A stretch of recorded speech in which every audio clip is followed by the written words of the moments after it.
Di bab berikutnya ini macam-macam hukum syariat. Hukum syariat ya, khitabus syari' al muta'alliqu bi af'alil ibad ini ada 3. Ada iqtida,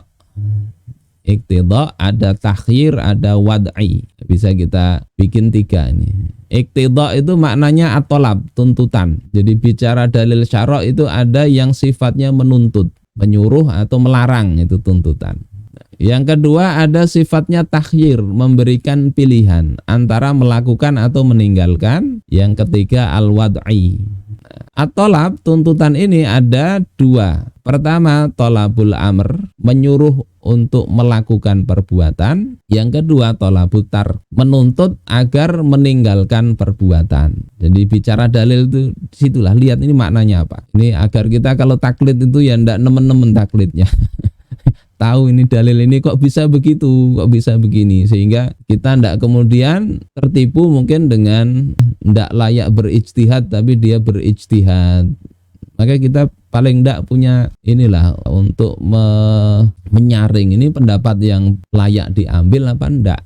Sama ada kemarin tanya di majelis itu, dia itu sholat di jamak di qashar terus, entah perjalanan entah ndak. Alasannya apa? Alasannya itu kita ini hidup di dunia ini kan safar. Safar menuju akhirat. Karena musafir maka kemudian boleh itu menjamak, mengqashar tiap waktu, sehingga sholat itu ya cukup 3 kali aja. 3 kali zuhur asar 1, kemudian maghrib isya 1, dan subuh 3 kali. Masing-masing bisa 2 aja. Ya Allah. Ketika dibahas dikatakan itu belum sampai makomnya yang bahas, tidak boleh itu. Ini kita bisa lihat dari sisi hukum syariat itu ya tidak pas ijtihad begitu. Tuntutan ini ada perintah, ada tuntutan berupa larangan. Kalau perintah itu ada kalanya perintahnya jazim, pasti, tegas. Ada kalanya ghairu jazim, tidak pasti, tidak tegas ya.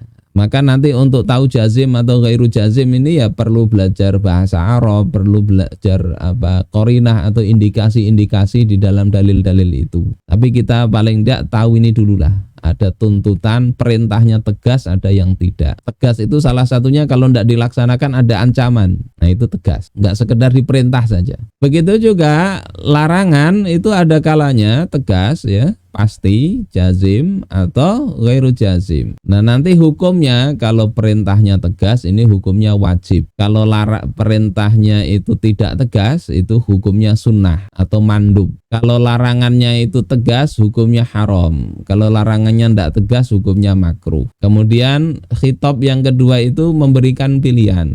Ini hukumnya mubah. Begitu juga al-wad'i itu kaitannya adalah ta'liqu syai'in bi syai'in akhar. Mengaitkan sesuatu dengan sesuatu yang lain. Kalau ini tadi wajib, sunnah, haram, makruh, mubah, itu dia tidak berdiri sendiri, dia ada kaitannya. Ya, kaitannya itu nanti bisa berupa sabab, seperti sholat zuhur. Sholat zuhur sababnya adalah ketika matahari tergelincir ke arah terbenamnya. Itu ada sabab sholat zuhur. Ketika itu belum terjadi maka belum ada sholat zuhur. Ya, itu sabab. Ada yang namanya syarat. Ya, syarat. Sholat itu wajib, ya, sholat 5 waktu. Tapi ada syarat-syaratnya. Syarat wajib, ada syarat sah. Nah, itu ada syarat. Kemudian ada mani'. Mani' ini penghalang. Sholat itu memang wajib. Tapi kalau haid, tidak boleh dia sholat. Nah, haid itu menjadi mani'. Namanya begitu. Kemudian ada sihah, fasad, butlan. Ini kurang toknya ini ya. Sah, fasad, dan batil atau batal. Ini nanti kalau sholat ya, misalnya ada kurang rukunnya maka dia dikatakan batal. Kalau terpenuhi syarat rukunnya dikatakan sah. Nah ini hukum wad'i. Kemudian ada azimah, ada rukhsah. Azimah itu melaksanakan hukum sebagaimana apa adanya. Rukhsah itu ada keringanan. Misalnya waktu safar tawil misalnya maka boleh mengqashar dan seterusnya.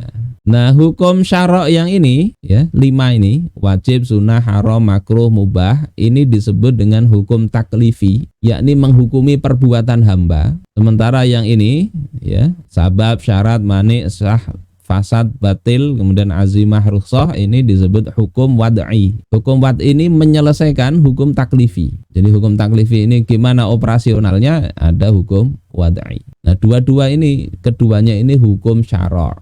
Hukum syara'. Mungkin ini untuk pembahasan ringkas kitab ini ya. Dan insya Allah ini nanti semua hukum itu ya pembahasannya muter ke sini aja. Kalau bicara dalil, bicara pelaksanaan dan sebagainya. Misalnya ada ayat wasariqatu faqta'u aydiyahuma. Pencuri laki-laki dan perempuan maka potong tangan keduanya. Hukumnya apa? Yang jelas dia tuntutan untuk memerintah. Tidak mungkin hukumnya haram. Karena tuntutan faqta'u itu potonglah. Maka hukumnya paling ke sini wajib atau sunnah. Nah, nanti dilihat indikasinya. Tidak mungkin ini perintah haram, tidak mungkin. Meskipun nanti ada indikasi ya di dalam balaghah itu kadang perintah itu untuk melarang, ada kalanya begitu, ada kalanya. Tapi lihat qarinah. Terus nanti hukumnya sudah tahu, pelaksanaannya bagaimana? Ada sababnya. Misalnya pencurian yang terkena hukum potong tangan itu bukan dalam rangka paceklik ya, untuk makan. Ada riwayat la qat'a fi zamanil maja'ah. Tidak ada hukum potong tangan dalam zaman atau masa paceklik. Nanti itu bicara hukum wad'i. Syaratnya misalnya la tuqta'ul yad illa fi rubu'i dinar fasa'idan. Tidak dipotong tangan kecuali dalam 1/4 dinar ke atas. Maniknya apa? Misalnya nanti ini bahasanya panjang lah nanti di hukum akamul bayinat. Nanti hukum satu-satu itu dipreteli begini. Apa syaratnya, sebabnya dan seterusnya.